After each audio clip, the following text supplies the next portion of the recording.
their smoke to the owner of Bonita. This amused Carlo so much that he deliberately fell over on his back, laughing as only a servile man can, like a dog performing for its master.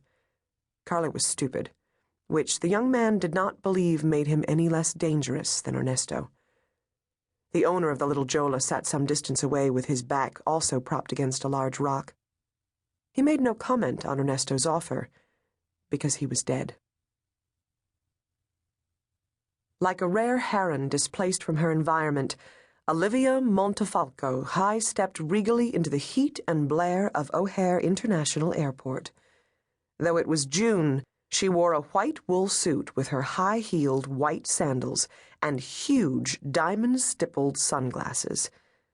Those she passed were certain they had seen her before, perhaps in a magazine photograph. They fell back to make way. A grandmother rushing to meet her daughter for the Sunjet to Vegas thought that Olivia was that actress, the one from that movie about the artist whose boyfriend was a ghost. It had been a sweet movie, without all the sex. She had short hair, like Olivia's. A pilot who jumped down from a hotel shuttle, a little too athletically, but in a way he hoped would impress the flight attendants, was sure this woman had been on a charter he'd once flown to Crete. Unlike the gambling grandmother, he was correct. Oblivious to the stares from fellow travelers and haggard morning smokers, Olivia stood on her toes and scanned the ranks of limousines, SUVs, and police cars. Where was that huge thing Tracy drove?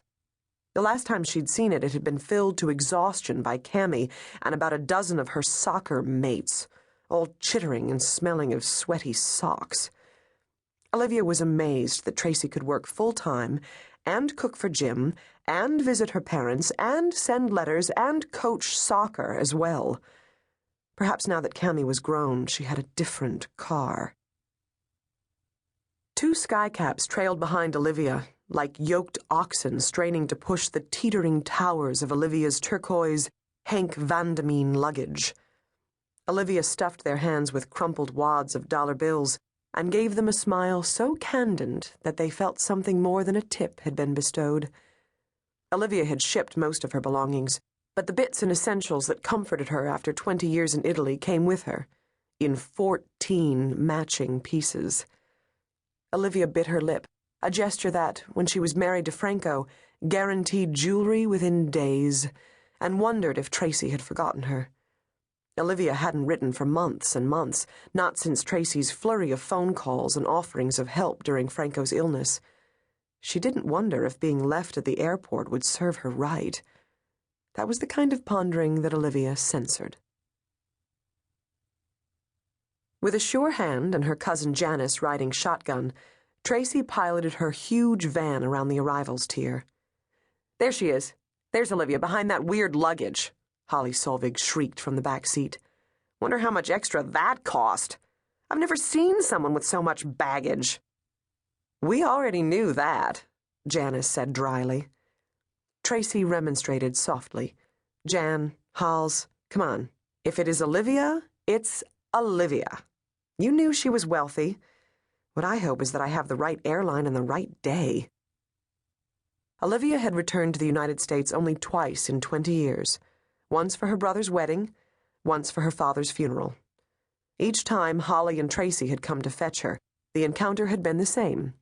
Olivia changed her entire appearance the way other women changed the color of their nail polish. But since neither Holly nor Tracy ever changed, she never failed to recognize them, and she did not now. "I told you it was her, Trace," Holly repeated triumphantly. "Look, she sees us. She's giving the godmother wave." Tracy glanced back, nearly colliding with a sob. It was their wave, the American Sign Language letter Y, an extended forefinger and thumb. "Look at those sunglasses. She looks like Mario Sangiacomo's mother at the country club pool in 1970. She's Westbrookian all over. Now it's going to take a half hour to come back around again to see her." Holly felt like a fool. A 42-year-old woman making the Y sign out the back window of a van. She tried to cover by making other ASL signs she'd picked up over the years at the hospital, those for "not true" and "talk to me," so onlookers might think she